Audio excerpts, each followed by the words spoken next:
Hello and welcome into another episode of Locked On Wolves. Today on the show, we're reviewing Karl-Anthony Towns' season, where he was really good this year and a solid all-around efficient offensive season, but also some areas of lost efficiency. His game has changed a little over the last couple of years. We'll talk about some areas where he could improve next year, what his role might look like within the Wolves offense. It's all coming. Welcome in. You are Locked On Wolves.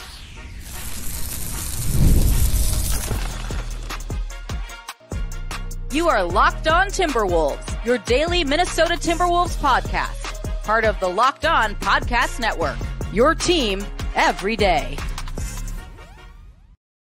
Hello and welcome to the Locked On Wolves podcast, part of the Locked On Podcast Network, your team every day. My name is Ben Beecken. I'm the host of Locked On Wolves. Today's episode is brought to you by Prize Picks, the easiest and most exciting way to play daily fantasy sports. Go to prizepicks.com/LockedOnNBA and use the code, all lowercase, LockedOnNBA for a first deposit match up to $100. Happy Monday, everybody. Hopefully you had a fantastic weekend.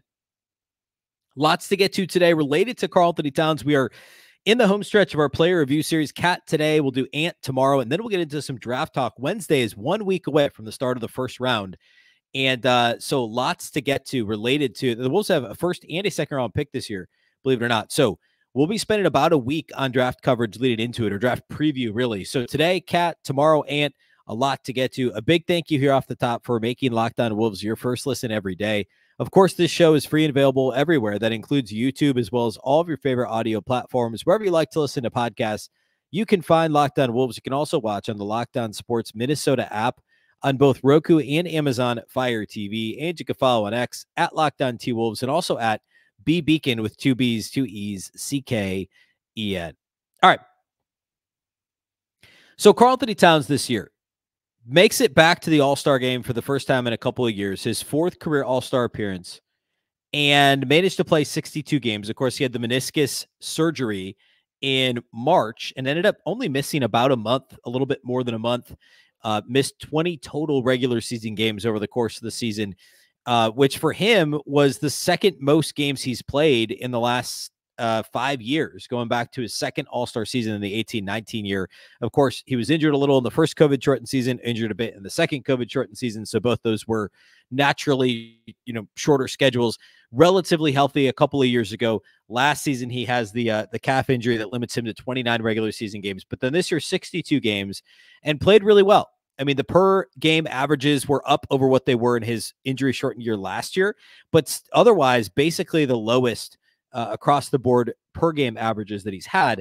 But overall, this was his second best ever three-point percentage from outside the arc. He's had a bunch of years between 40 and 42%, but this is still, the second best three-point percentage he's ever had. The 2-point field goal percentage was fine. It was better than a couple of seasons he had mixed in there, kind of in line with where he's been for his career. Rebounding continues to dip overall.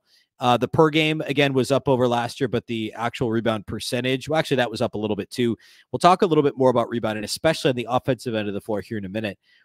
Defensively, I think what we're all going to remember from this season from Karl-Anthony Towns was the way he defended in the playoffs. And this is probably like if Chris Finch were to do an exit interview conversation only about Karl-Anthony Towns, if Chris Finch was essentially doing the show right now, he would surely want to talk about Cat's buy-in and what he did to help this team, primarily what his role was defensively. You could also say offensively, because we're talking about a guy who's made 2 All-NBA third teams, was a 3-time All-Star coming into this season, has won a 3-point contest, and, very clearly is one of the best 3-point shooters of this generation and one of the best 3-point shooting big men of all time. It's probably either him or Dirk, and that's it, which is a whole other conversation that we've talked about before and we'll leave alone right now. But Cat sacrificed a lot for this team this year on both ends of the floor. And I think the defense is where I want to start, because there aren't like necessarily hard, fast numbers attached to it, but it's also the most fresh, piece of information or piece of, Cat activity that we have is the playoffs, and defense is what was most impressive. The Wolves won their first 6 games of the playoffs. The first 4 of those, Cat's primary assignment was Kevin Durant. And then suddenly he's guarding Nikola Jokic. And that was, the Wolves have great wing defenders, and they have the best, defensive player in the league in Rudy Gobert, a 4-time Defensive Player of the Year award. But yet Cat was the one that had the toughest assignment in both of those series. And says more about Cat's versatility than it does about, issues that the other Wolves defenders have. Like Jaden McDaniels, there's a reason he was second team all defense. There's a reason Rudy won another Defensive Player of the Year award. But neither of those guys was the primary defender for Kevin Durant or Nikola Jokic, two of the top, call them 5 offensive players in the entire league. Cat guards Durant in round 1 against Phoenix, and I thought had, if I remember correctly, like 3 really good ones, maybe 2 really good performances, but overall was solid. And then all of a sudden he's guarding Nikola Jokic. And at the same time, he's producing offensively. He had a slow start to the Phoenix series, attempted less than 10 shots in each of the first 2 games. Now, his minutes were lower because of foul trouble, and the Wolves ended up blowing them out in both those games. Game 3, he only played 24 minutes. He had 18 and 13. And then game 4, when they clinched the series against Phoenix, he was 11 of 17, knocked down 4 threes, was 28 and 10, plus 3 assists, and was awesome defensively. You get it to the Denver series, and he's guarding Jokic, and he drops 20 points in game 1 on just 13 shots, and then 27 and 12 in game 2 as the Wolves blow out Denver, take a 2-0 lead, and he's still guarding Nikola Jokic. As the playoffs wore on, there were some challenges. And against Dallas, I don't think he was very good defensively because Dallas was kind of the antithesis of those first 2 matchups. The first 2 matchups, the best player was somebody who Cat could provide enough of, fill in the blank, to be the logical primary defender. There was no natural assignment for him against Dallas. Against Durant, it was the size. And knowing that Rudy could roam the back line, you had Nickeil Alexander-Walker, Anthony Edwards, and Jaden McDaniels to try and shut down Bradley Beal and Devin Booker. Against Denver, it was, we want Rudy to try and, again, defend the back line, defend the rim. Rudy can play, inevitably he's going to end up in pick and rolls, but he can also play both. He can be one of the few guys in this league that can play the Joker, Aaron Gordon lob, and he can also shut Jamal Murray down at the rim because you've got Jamal Murray small enough. You can use Nickeil on him. You can use Jaden, Anthony Edwards, any of these guys, and Denver didn't have anybody else. There's nobody else that provides consistent off the dribble offense outside of Jamal Murray and Nikola Jokic to really worry about. So the idea is Cat, in this case, has enough mobility combined with size and strength to guard Jokic. For whatever reason, he's always guarded Jokic well. We covered that quite a bit on this show on the Minnesota Basketball Party coming into the Denver series, where Cat actually has basically the best one-on-one numbers against Jokic over the course of his career of anybody. And yet Rudy really struggled to guard Jokic one-on-one. I think some of it has to do with center of gravity and some of it has to do with leverage. And for whatever reason, Cat's really good at that. And the physicality that he plays with, it's just a little bit different than what Rudy plays with. And it's a better match for guarding Jokic. And then you still have Rudy to clean up messes. And that's the overall impact that Rudy Gobert has on a game, is that he can, even if it's not the one-on-one assignment, he changes the way everybody else plays, whether it's his own team, knowing that they have the security blanket of Rudy Gobert, or the opposing team with all the never minds, guys, trying to start to foray to the rim. And then it's like, oh, shoot, Rudy's back there. So I'm going to pull this back out and not even bother.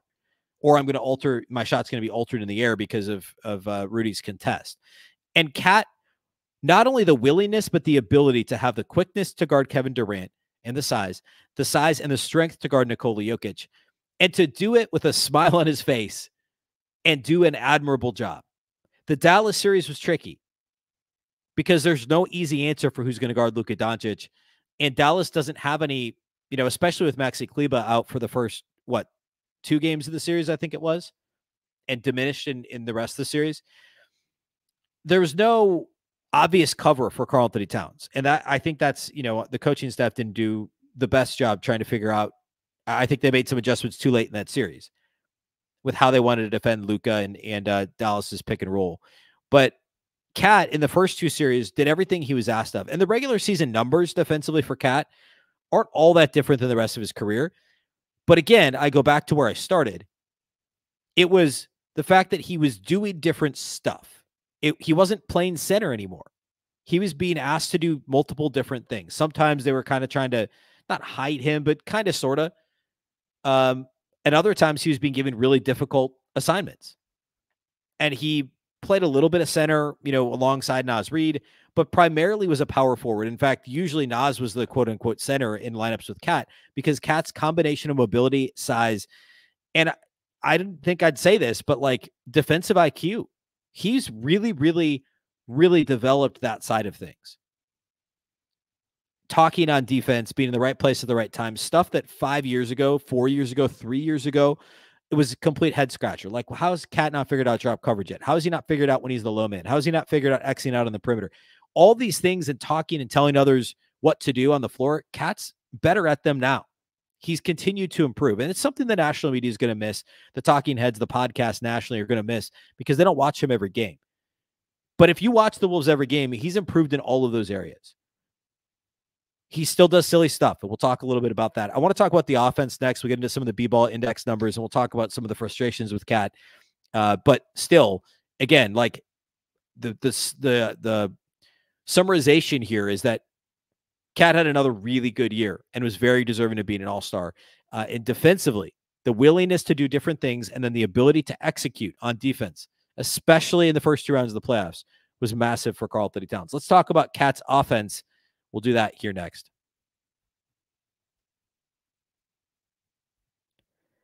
Today's episode of Locked On Wolves is brought to us by our friends at LinkedIn. When you're hiring for your small business, you want to find quality professionals that are right for the role. That's why you have to check out LinkedIn Jobs. LinkedIn Jobs has the tools to help find the right professionals for your team faster and for free. LinkedIn isn't just another job board. They have a vast network of more than 1 billion with a B professionals, which makes it the best place to hire. It gives you access to professionals that you can't find anywhere else. LinkedIn does all that while making the process easy and intuitive. Hiring is easy when you have that many quality candidates. So easy, in fact, that 86% of small businesses get a qualified candidate within 24 hours. LinkedIn knows that small businesses are wearing a ton of hats and might not have the time or resources to hire.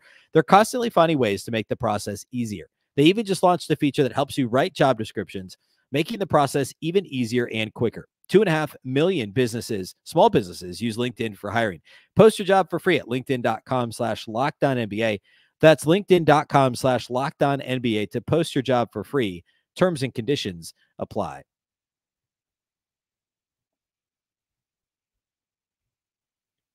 Do you watch Fox Sports or ESPN on your TV all day?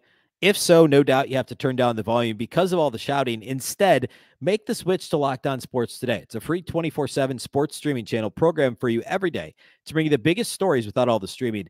Locked On Sports Today without all the screaming. You would be streaming it, but there's no screaming. Locked On Sports Today brings you can't miss analysis, opinions, and news.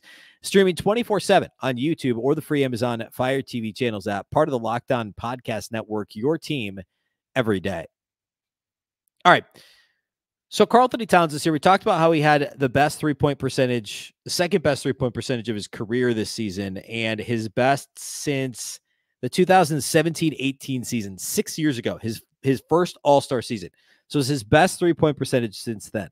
For his career, he's 39.8%, just a shade under 40. He was 41.6% this year from outside the arc. The free throw rate for Karl-Anthony Towns was down slightly. In fact, his lowest since 2017, 7 years ago, his second year in the league, his lowest free throw rate since then. And his three-point rate was down again this year. And it was the second lowest we've seen since the 2019 season. So, on its face, it seems like the shot selection wasn't great this year for Karl-Anthony Towns. I don't know that that's necessarily the case. It's not like he shot a ton more mid-range jumpers because he didn't. I mean, he shot slightly more 10 to 16 footers, but it wasn't any more than he'd done kind of middle of his, just a few years ago. Same with 16 feet out to the 3-point line. That was the lowest mark he's had there ever in his career, the long mid-range jumper. So it wasn't shot selection, period. It was the types of shots he was shooting in those areas on the floor.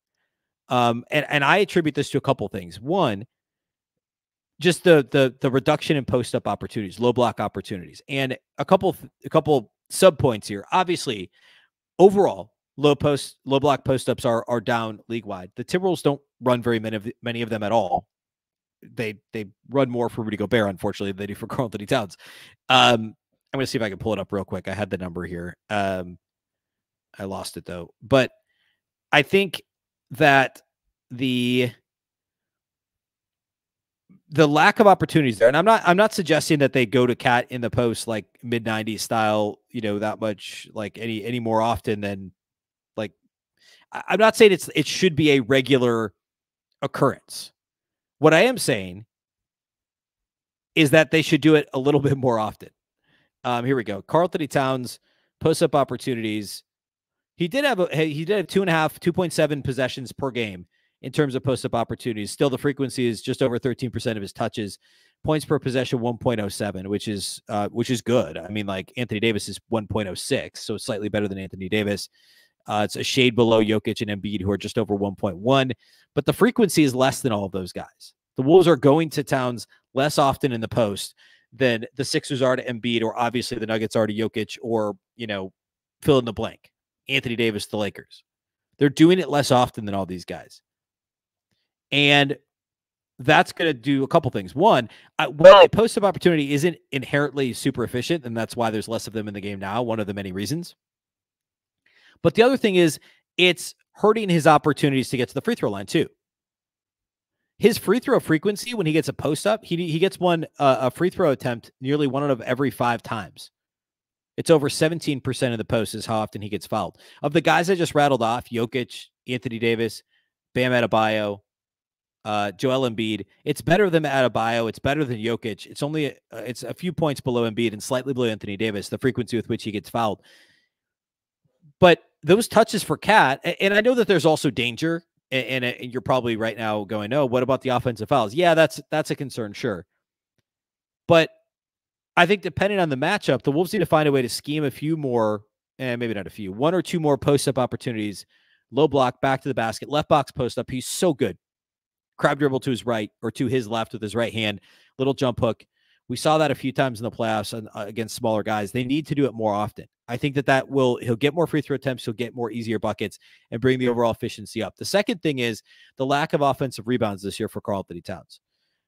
His offensive rebound rate has been going in the wrong direction now for several years. This was the lowest offensive rebound rate of his career, just 5.5%. And even still, with this season, his career offensive rebound rate is north of 9%. So it was nearly 4 percentage points worse than his career offensive rebound rate. And in his first 4 years in the league, he was above 9% every year and above 10% 3 of the 4 seasons. Clearly, a big reason for this is he's playing further away from the basket. He's not playing center anymore, so he's around the rim less often, and the Wolves' offense is a little bit more wide open. He's giving space for Anthony Edwards to attack, right? I mean, like that all plays into it. However, there are that's a cheap bucket per game. And like, I don't love looking at this in terms of just like offensive rebounds per game, but that's one way that this is an easy one. 2 years ago, his last mostly healthy season, when he was all NBA third team, he averaged 1.1 more offensive rebounds per game. An extra offensive rebound per game. I mean, most of his offensive rebounds are putbacks or putback opportunities where he's getting fouled or making a bucket. So call it an extra point per game on average. Say he only scores in half of those, which is probably, maybe it's a point and a quarter a game. Now, all of a sudden, his points per game is nearly up to where it was then. Go back a few years. His last All-Star season before that, the 2018-19 season, he averaged 3.5 offensive rebounds per game. This is 2 less offensive rebounds per game. Grab an extra 2 per game, and that's at least another 2 points per game.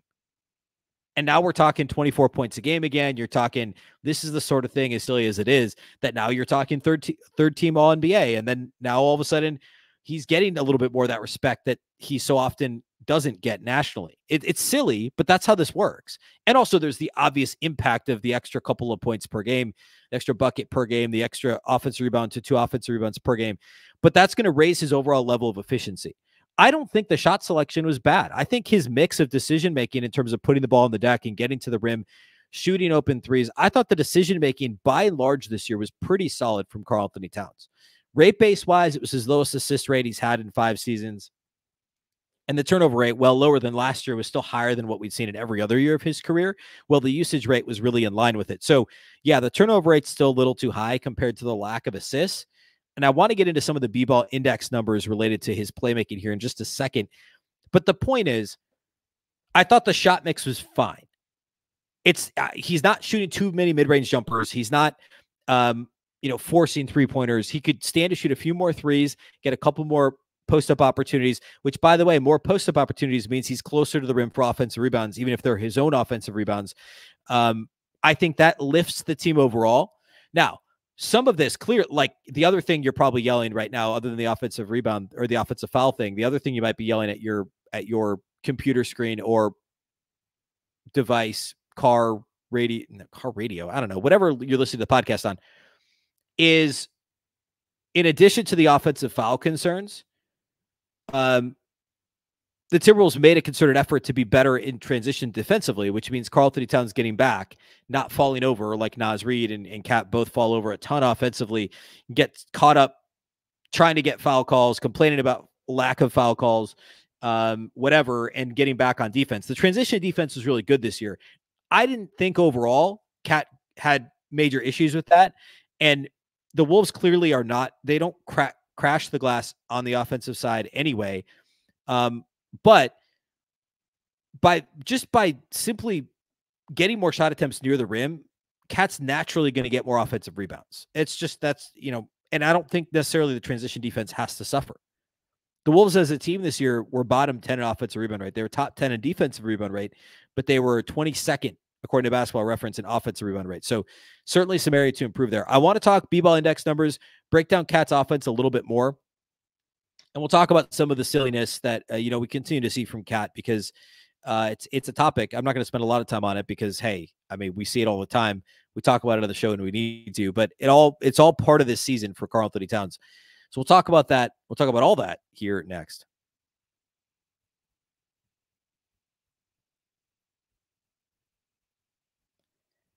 Today's episode of Locked On Wolves is brought to us by our title sponsors over at Prize Picks. Prize Picks is America's #1 fantasy sports app with more than 5 million members. It's the most fun and exciting way to get in on the action when you watch your favorite sports and players. You just pick more or less on 2 or more player stats for a shot to win up to 100 times your cash. With Prize Picks, you can turn $10 into $1,000 in a single game watching your favorite sports this summer. You can make a Prize Picks lineup in as little as 60 seconds. You just need to pick more or less on 2 to 6 player stat projections, and you're locked in. If you're looking for promotions, Prize Picks has got you covered every week, from lowering select player stat projections on Tuesdays, which increases your chance of getting a win, to getting your entry fees back if you have a losing lineup on Fridays. Plus, in June, there's always the opportunity to try something new. Basketball's winding down this week, any day now. Maybe by the time you're listening to this, it's done. Make sure to try out esports this month, because for every Wednesday and Saturday in June, if your lineup doesn't win, you'll get your entry fee back. Choose from Counter-Strike 2, Call of Duty, League of Legends, and more. Download the app today. Use the code LOCKEDONNBA for a first deposit match up to $100. Again, download today. Use the code LOCKEDONNBA for a first deposit match up to $100. Prize Picks. Pick more, pick less. It's that easy.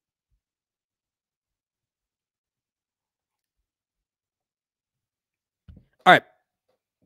So Karl-Anthony Towns, we talked about the offensive shot selection, and B-Ball Index does an awesome job of breaking down what it is, or I guess I should say a bit more in detail, the impact that each of these players has in various areas. So like high level, Karl-Anthony Towns was given an A by B-Ball Index in 3-point shooting, and we'll break that down a bit further here in a second. An A- with finishing, an A with playmaking, an A- in overall offensive impact, and a B in defensive impact. For instance, 3-point shooting, his 42.3% from outside the arc this season, which, what did I say he was? I guess that's weird. Basketball Reference had him at a slightly different. Where did he shoot this year? According to Basketball, it doesn't matter. They've got him at 41.6, and B-Ball Index has him at, what did I just say? Also 41.6? Anyway, it doesn't matter. The further breakdown here is the different types of 3-point shot that he's shooting and his effectiveness there. Yeah, they've got him at 42.3%. Anyway, B-Ball Index, 92nd percentile overall 3-point shooter. He is 93rd percentile in terms of above the break 3-point percentage. We know Cat loves the straight on 3 from the top of the circle. He was 42.8% above the break overall this year, 93rd percentile. That's an A. 43% on catch and shoot threes. That's 88th percentile. It's an A-. Pull up 3-pointers, so off the dribble, Cat was only 34.2%, which is 68th percentile. And corner 3-pointers, he was just a shade over 39%, which is only 61st percentile. He also wasn't open a whole lot on threes. His openness rating was actually only 26th percentile. He was rarely open on 3-point attempts. Put it all together, the 3-point shot making, which is defined by B-Ball Index as a player's proficiency shooting 3-point shots given the degree of difficulty, he was a 97th percentile, A+ in three-point shot making, and overall perimeter shooting an A, 94th percentile. So there's no question marks there. Off-ball movement coming off of screens. Off-ball scoring opportunities per 75 possessions was 1.9. So nearly 2 per 75 possessions. That's 90th percentile. His off-screen, the percentage of, so his off-screen share, so percentage of half-court putback scoring chances or non-putback scoring chances derived from off-screen scoring opportunities, also 90th percentile. It's an A. Cuts per game, 83rd percentile, A-. 1 cut per game. And that's something we saw the Wolves do a little bit more of as the season went on, which was using, at least pre-injury, was using Cat off the ball a little bit. Really good as a roll man. That's an A+, 97th percentile. Like, you go on down the list, everything is positive. Offensive rebounding, a B- in offensive rebounds per 75 possessions, offensive rebound chances per 75 possessions. When he actually gets the ball, his putbacks, he's in the B to A- range on all the different categories. So he's good when he gets the ball in his hands. In fact, his success rate on attempted offensive rebounds, which takes out when he defers to teammates, is just 58th percentile, a C+, because he's just not active enough on the offensive glass at this stage. Perimeter defense, all fairly middle of the pack numbers, which is tricky because of the role he was playing. And obviously we saw him be great in the playoffs. Great's maybe strong, very good in the playoffs. Interior defense, up and down, depending on the statistic. Again, the defensive marks are solid. Certainly for Karl-Anthony Towns, they're really good overall. The post play, once again, really good. Total post frequency, though, just according to this, just 4% of his non-miscellaneous half-court possessions is he posting up or scoring on a putback, which is a little bit different than what the number at NBA.com was. But either way, just 68th percentile in terms of his post frequency. His post foul rate is 70th percentile. So the percent chance of a post-up scoring opportunity leading to a free throw, which is basically the same number that we had at NBA.com, is a B, 70th percentile. His post-up impact is an A, 94th percentile. Good in all of those areas. Now, playmaking, the last point I want to make here about his offense, the playmaking has been good, but just a little bit sloppy. And I touched on that a little bit earlier related to the assist rate being down, the turnover rate being down slightly, but above where it has been for his career, and also the usage rate not going up significantly. But the playmaking here on B-Ball Index, there's some actual playmaking numbers here. If I didn't lose them. There we go. So passing versatility. This is interesting. Passing versatility, which I'm going to read the definition here. It looks at data on assists from scoring play types and assist locations to gauge who is passing from what types of looks to reward more well-rounded passers. So basically, this shows exactly that. The versatility of passing for Karl-Anthony Towns. 88th percentile, it's an A-. Passing creation quality. Assist by range on the court. Capturing the quality of shot opportunities created by the passes he's making. So open backdoor cutters for dunks and free throws, layups, cross-court skip passes to open corner shooters, whatever. 98th percentile, an A+. Playmaking talent, which factors in passing creation volume, efficiency, spread, creation quality, and scoring gravity, is an A, 90th percentile for Karl-Anthony Towns. However, one of those ingredients that's baked into playmaking talent is passing efficiency. Passing efficiency is high-value assists and bad pass turnover numbers, along with ball control possession, to gauge which players are more efficient with their possessions and time to create scoring opportunities for teammates. You guessed it, Cat's not good with passing efficiency. A 24th percentile mark, a D-. But he's good everywhere else when it comes to passing versatility, passing creation quality, overall playmaking talent. The thing that's killing him is passing efficiency, a negative mark. So what does Karl-Anthony Towns need to do better next year? Today on this show, we're not talking about trade possibilities. I think it's unlikely he's traded. I've said that before. I think I put it at less than a 25% chance. It's probably lower than that. But we're going to hear about it. It's going to be out there on draft night. It's going to be out there in July once free agency opens. We're going to cover it at some point because there's going to be rumors. But next year for Minnesota, what they need to do is find a few more creative ways to get Cat involved. If it's an extra post touch or two a game, great. If it's calling for him to crash the glass against certain opponents, give him some opportunities to get some easy buckets, get him going, great. I think the Wolves would do themselves a big favor by doing just that, by giving Cat some of these additional opportunities. How Cat and Ant play off each other matters too, and that's probably also a topic for another day. But I thought that continues to improve. And also Cat's chemistry with Rudy Gobert, the high-low passing is still there too. So next year, what we're looking for from Cat is a few more offensive rebound opportunities, a few more post-up opportunities, a few more three-point attempts, continued efficiency in all of these areas. And we're talking about not just another 5th All-Star season, or not just his 5th All-Star nod, but also potentially getting back to All-NBA status, perhaps changing what the Wolves do moving forward. Because if Cat's not traded this offseason, there's a real chance he's traded next offseason. So he's got to continue to show growth here. And now he's in the prime of his career, right? He's going to be 29 years old this year. Karl-Anthony Towns turns 29 in mid-November. And I think, the Wolves can win a title with Karl-Anthony Towns as their second best all-around player, second best offensive player, especially if he's going to defend to the level he did for stretches of the regular season and the first and second round of the playoffs. Really, really nice year for Karl-Anthony Towns, and don't let some of the noise nationally from the playoffs cloud any of that.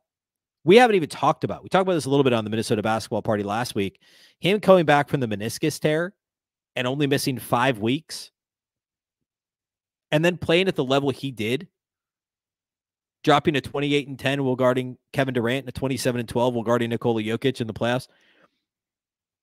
Don't let that cloud how we're looking at Karl-Anthony Towns this season. Don't let his 6 for 20 against Dallas in the playoffs cloud how we look at the season for Karl-Anthony Towns. He was awesome this year. And I really, truly believe the Wolves could win a title with him as their second best player. And he's just now in the prime of his career. All right. That's all we have for today here on the show. We'll do Anthony Edwards on Tuesday. We'll get into draft coverage on Wednesday. A big week as we finally get into draft season. I say finally. Wolves have only not been playing for 2 weeks. We get into draft season here over the next 10 days, 9 days or so.